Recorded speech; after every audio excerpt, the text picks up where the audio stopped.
Good afternoon, good morning, good evening, wherever in the world you are. Welcome to this program. Tonight, we would like to discuss the issue of elections again in Zimbabwe. And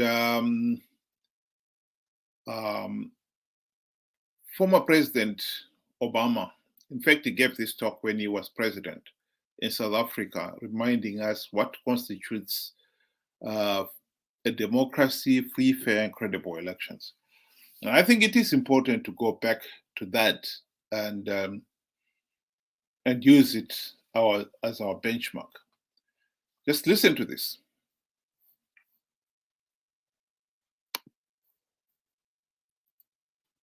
To stop pretending that countries that just hold an election where sometimes the winner somehow magically gets 90% of the vote because all the opposition is locked up or can't get on TV is a democracy. Democracy depends on strong institutions, and it's about minority rights and checks and balances and freedom of speech and freedom of expression and a free press and the right to protest and petition the government and an independent judiciary and everybody having to follow the law. We have to stop pretending that. There we have it. Benjamin, your thoughts on that one? Thank you. First of all, I would like to greet our viewers. Hello, viewers, wherever you are. Thank you for joining us. I think that's a very strong statement from the former president of the United States, Barak Obama. I think he just fairly summed up everything that we are not doing right. That whatever he says, we're exactly the opposite. We don't have all those qualities when we hold our elections. There is no, like he says, most of the opposition are locked up. There's no freedom of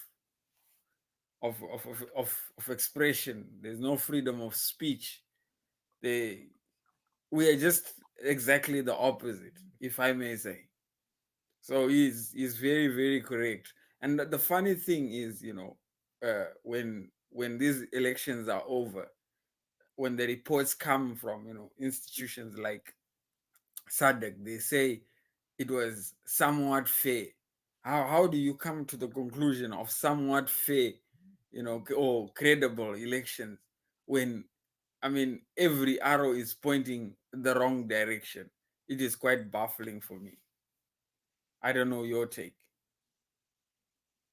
Well, this is an important point. I totally agree with that. But also in this particular case, what we've got to say is, why is the opposition keeping on participating in these elections when all the fundamentals are not there?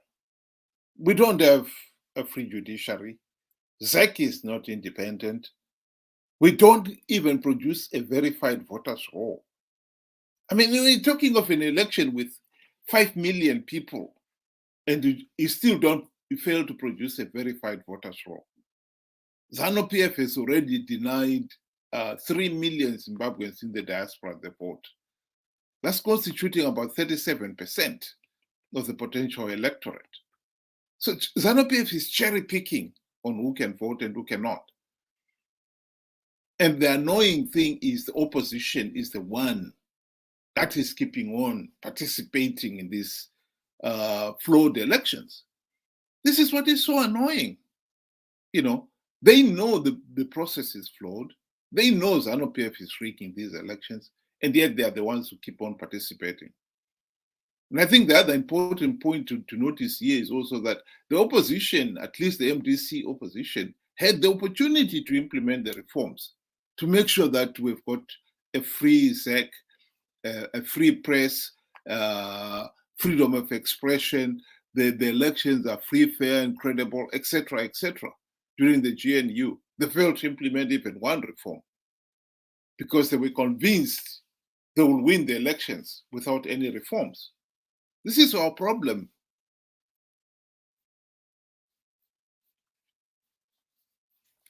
Yes, I agree with you. It's also puzzling to me to that the opposition are always willing. I think we are willing participants in such a flawed process every time, and they come up with ideas that they can go along with it and actually beat a system that they know that it's surely rigged, and that their chances are not are 0 to none. You know what I mean? It's very slim. And it's very very puzzling for me to why they do this. And we as a people also, we are also part and parcel to blame, because we keep participating and we keep putting ourselves through the agony and the pain of when the results are being announced, and we know that in the back of our minds we know that there is absolutely no way we can win rigged elections, but we still participate anyway. Yeah, I mean, here is another example of one of the processes. Here is an email. This was actually a comment from Triple C's main lawyer. Let's just have a look at this. Maybe, Ben, you've gone through it, I know. Do you want to explain it? This strategy? Oh, okay. So this is I'm supposing that this is one of the many strategies that the opposition has come up with, to say this is how we can try and maybe tally our numbers. I assume with that of ZEC, but it says that you visit the polling station. I assume this is the day of voting. You visit the polling station, and then once you're by the polling station, you send a message, say hello to the numbers that are displayed on the screen. I think they are WhatsApp numbers. Then once you've sent that message, I think you are prompted to Google Maps, and then from Google Maps, it will show the location, and then it will uh, give you maybe a drop down menu of the polling stations that you are around you, and then you have to go and now choose the right polling station and match the polling station that you are at with the ones that you have been given, and then you send back uh, a message to to the number.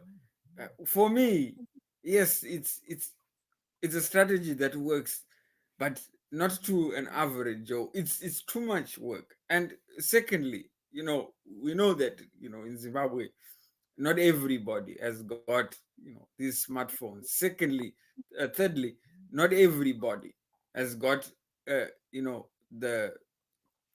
data, and it's expensive to do all this here. So you're actually shrinking the numbers. This strategy can just work to a minority.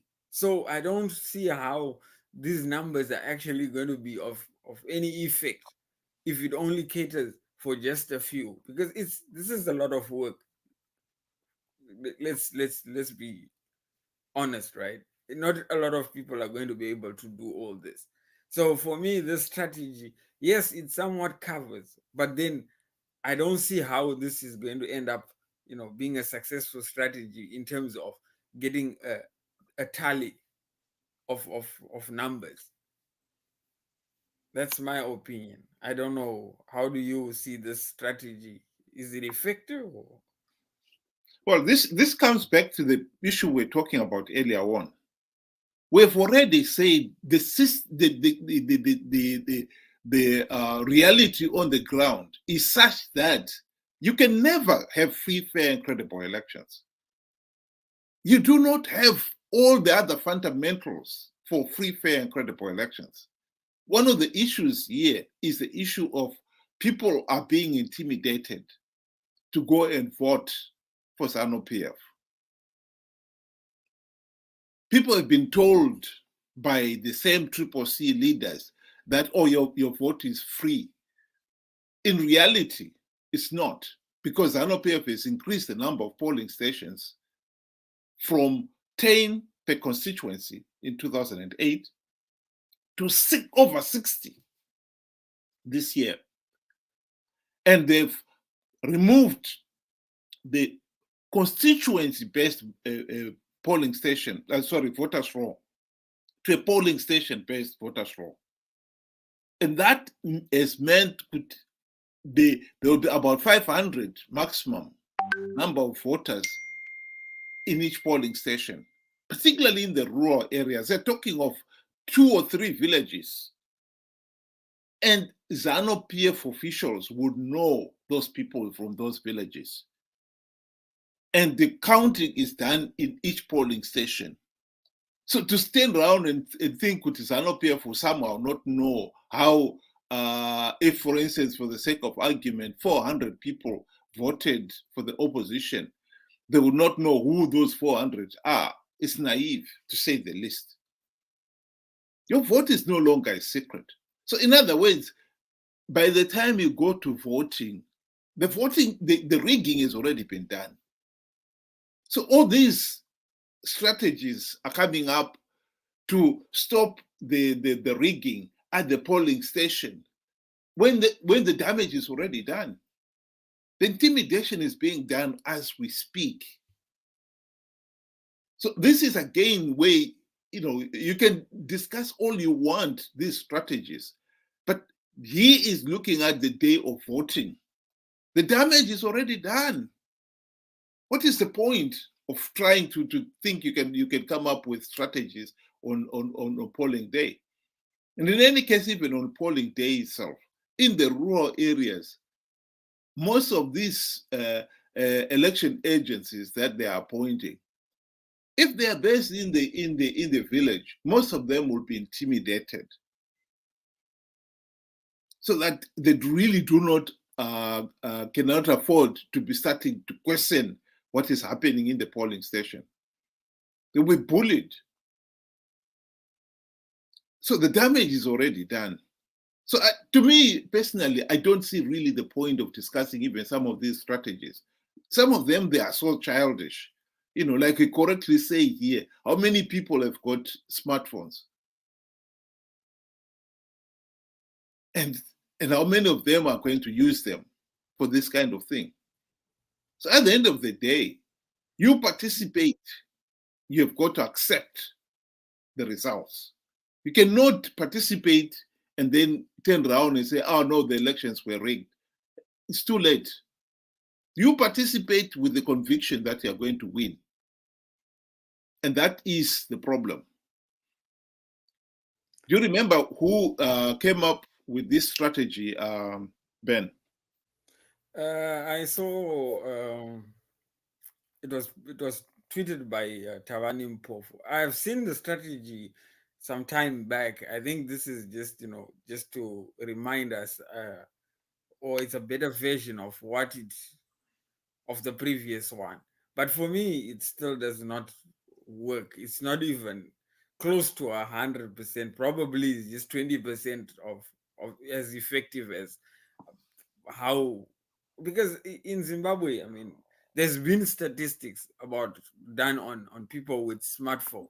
A lot of people do not have these smartphones. A lot of people just use smartphones just as much as far as WhatsApp and maybe Facebook. But Facebook is also, in Zimbabwe, is far-fetched. And besides, the internet connection is not very good for everybody to be doing all this here while it's at the polling station. And it just doesn't work.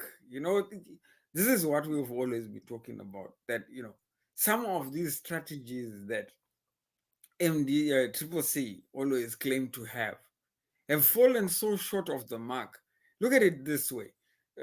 back in 2018, they said they had strategies, and only to come back a few weeks back to say that, oh, sorry, we did not have 500 or so polling stations covered. But you promised the people that you had. This is one thing that Zimbabweans we must also learn as a people, right? We are being But subjected into the other believing. point I would want to mention there is, maybe before you proceed, is that here is Okay. this guy, Mpofu, is the lawyer of Triple C. So you'd think Gutier is an intellectual. I mean, as far as intellectuals go, I mean, how higher can you get than having somebody with a university degree, a practicing lawyer, and so forth?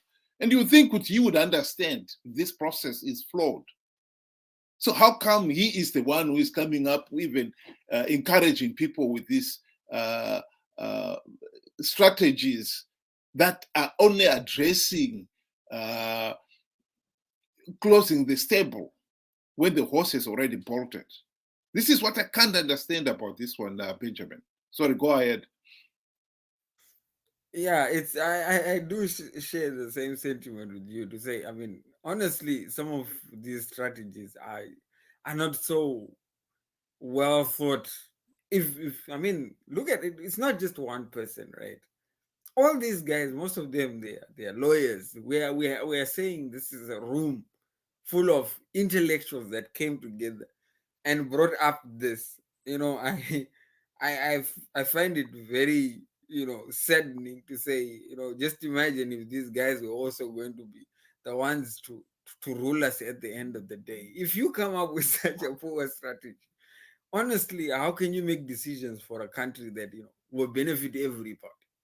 This it doesn't make sense. And like I was saying, it's us Zimbabweans that we are also naive on our part to be subjected to such to such dubious claims.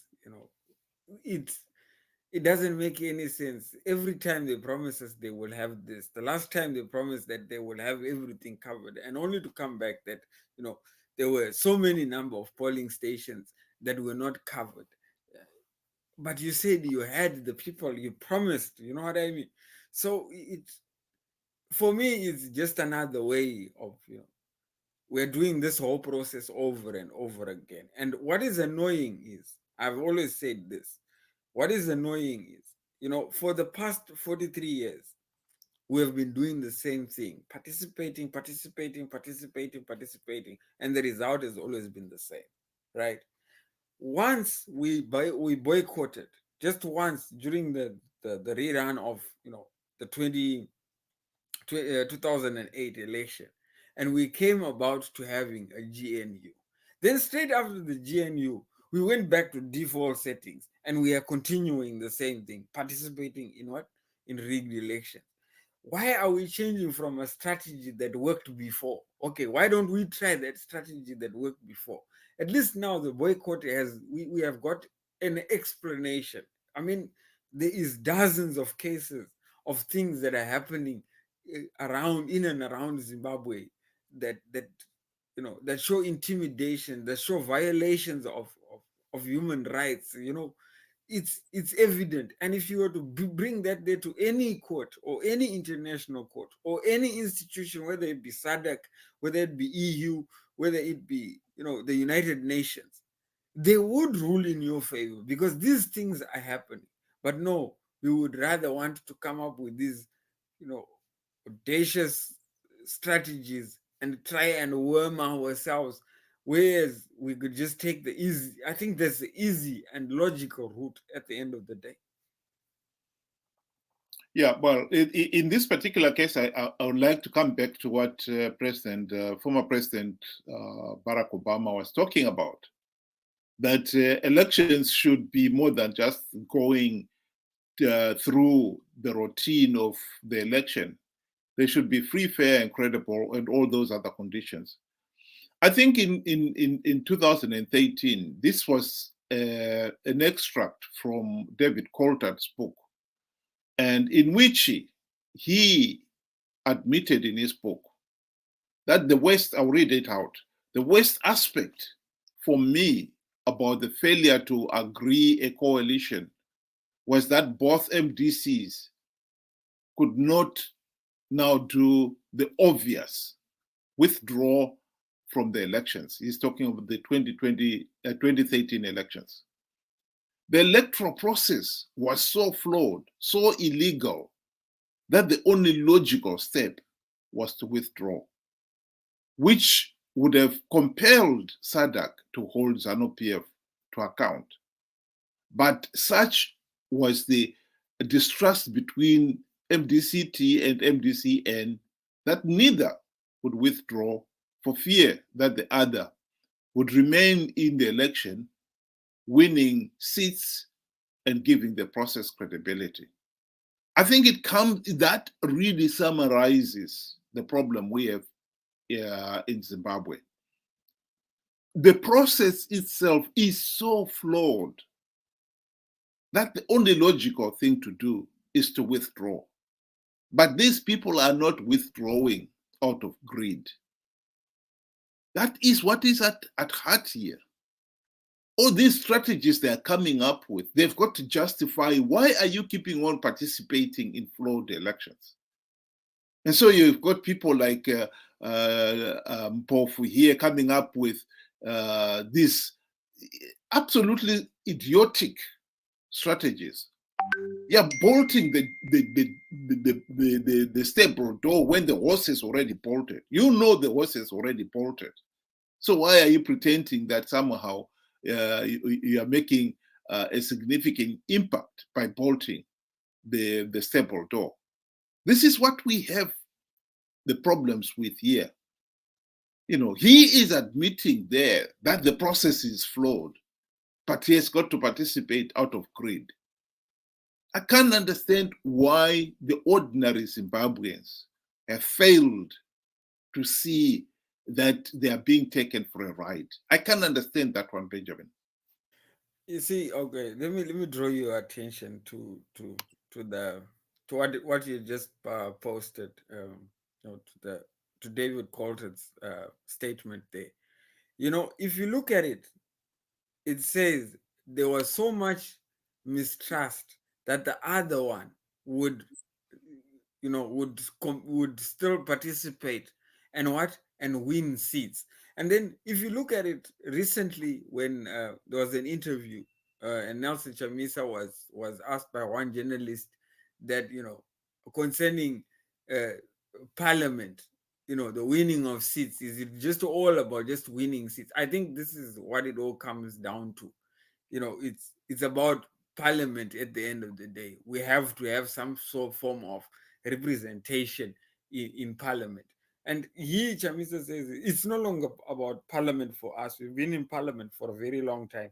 Now we want the presidency. And I think that was far-fetched, but I think the journalist asked the question that was very right.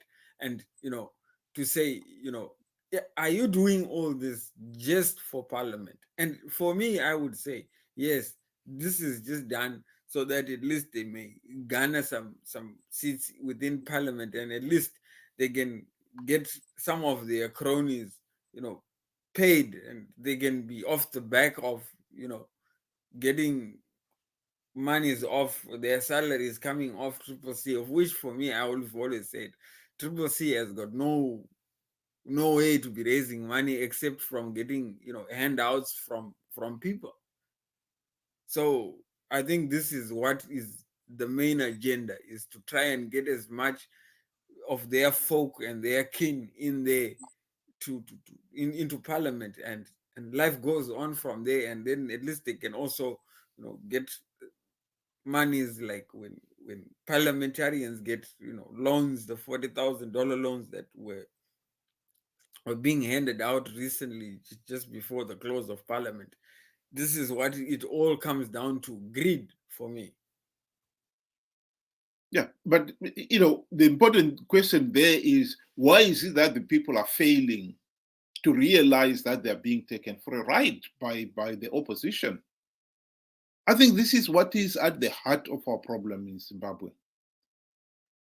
admittedly, the ordinary person, the ordinary supporter of MDC, uh, they are not, the smartest individuals. Let's face it. They are very gullible, naive, and very gullible, and they believe some of these feeble excuses that the opposition has got strategies for winning rigged elections. Particularly when you think that these elections have been rigged for the last 43 years, and they still believe in these ill-conceived ideas that they can win rigged elections. I think this is where our problem lies. Yes, gullible, I agree with you. I mean, I would take you back to when Mugabe was ousted by Mnangagwa. Everybody was just so joyful, and we were dancing along with the army, and we were so overwhelmed. Not forgetting that we are just recycling the same old thing. You know what I mean? It's just who we are, and now we get to, it shows how desperate we are every time. Even like, if there was a donkey as the opposition, people would vote for the donkey because they've been subjected to so much, poverty and unhappiness, if I may say, because I mean we are ranked the most unhappy country in the world. So we have become so gullible, naive, and we just follow whoever gives us that sense of hope. Whoever says what we want to hear, actually, not hope. Whoever says what we want to hear, we're already following that person. Not stopping to think, is this even achievable? Is what he's talking about making any sense? It doesn't make any sense for me. Somebody comes, they will be talking of bullet trains just to get us all hyped up because of have an to stop idea pretending of that having bullet trains. I don't think that works at all. It just shows who we are. We're failing ourselves by not wanting to think and not to be realistic. At the end of the day, these things will not work. The only thing that we need to do, like what David Calder says, was to boycott, to abandon ship, do nothing, and present our evidence at the end of the day. This is why we did nothing. We did not participate because of A, B, C, D. And it's not just D. I think it's up to Z and beyond, because there's so many violations. It's just pointless to be having an election in Zimbabwe. We are not ready for any election with the current way how we process things. Yeah, I think just a point of correction there, that we've got to remember here that David Coulthard was only telling half the truth there in that extract. If you were to read the whole book, he actually is completely silent on why MDC failed to implement any meaningful reforms during the GNU. And that is probably at the heart of the problem. They participated in 2013 because they had failed to implement reforms in 2013 during the GNU. So it is slightly more complex than that. But I totally agree with what you're saying there, that it is a fundamental problem. And I think in this particular case, as long as we have got the opposition now, which has now completely given up on democratic reforms and are committed to participating in these elections for the sake of the few gravity seats that ZANU-PF is offering, and they are prepared to con their supporters into believing that they've got this winning in a rigged election strategies, which, to be quite honest, they are completely, absolutely, utterly useless.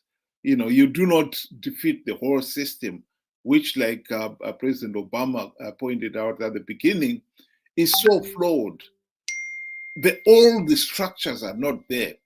Everything is not there, and you think it may be some one or two strategies on election day would make a world of difference. It's completely naive, to say the least. So, do you want to give your closing remarks there, Benjamin? Yeah, thank you. Well, I will always continue saying the same statement. It is time for us to see some of these things for ourselves. Let us not present ourselves to be as if we are so desperate, and we are failing to think for ourselves. Some of these strategies that are being put in place, the process itself of holding free and fair and credible elections is just not there. So, let us do a little bit of soul searching for ourselves, and find the best thing that works for us, that works for us as individuals. Not thinking of the promises that these politicians will always promise. They will always promise something that is what they think that we want to hear, but we have to make the decision at the end of the day. Does it work for you? Thank you. Thank you very much, Benjamin. I think we'll just close the program with just going through President Obama's speech, because I think it is at the heart of our problem in Africa.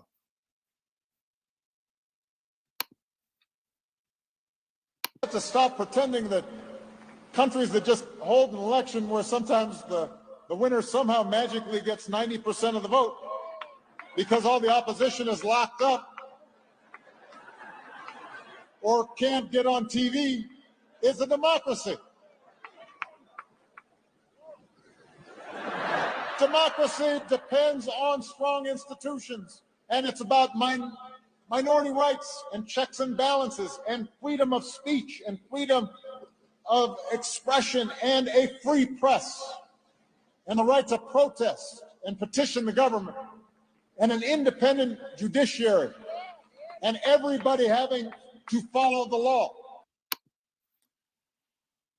There we have it, ladies and gentlemen. It just needs me to say that it is important that we realize in Zimbabwe that we pretend we've got a democracy when in reality we don't. And this is a problem that we have. And as long as we keep on pretending and have this opposition who are prepared to participate because they've got a few seats which they are eyeing, which ZANU-PF is giving away as bait, and give the regime legitimacy, we're never going to get out of this mess. None of these so-called winning in rigged election strategies will ever work. We need to make sure we have got democratic institutions. We've got freedom of expression. We have got healthy and functioning societies, civic society, and so forth. The rule of law should be maintained. The fundamental right we are talking about here is the right of the individual to have a meaningful say in the governance of the country. And that means free, fair, and credible elections. And if people are frog-marched to go and vote, that cannot be free, fair, and credible elections. And yet the opposition are prepared to tolerate this because out of greed more than anything else. And I think that is the problem we've got to address. And with that, I would like to say good night. And Benjamin, would you like to say good night to the listeners? Thank you. Thank you very much to our valued listeners. Good night and God bless.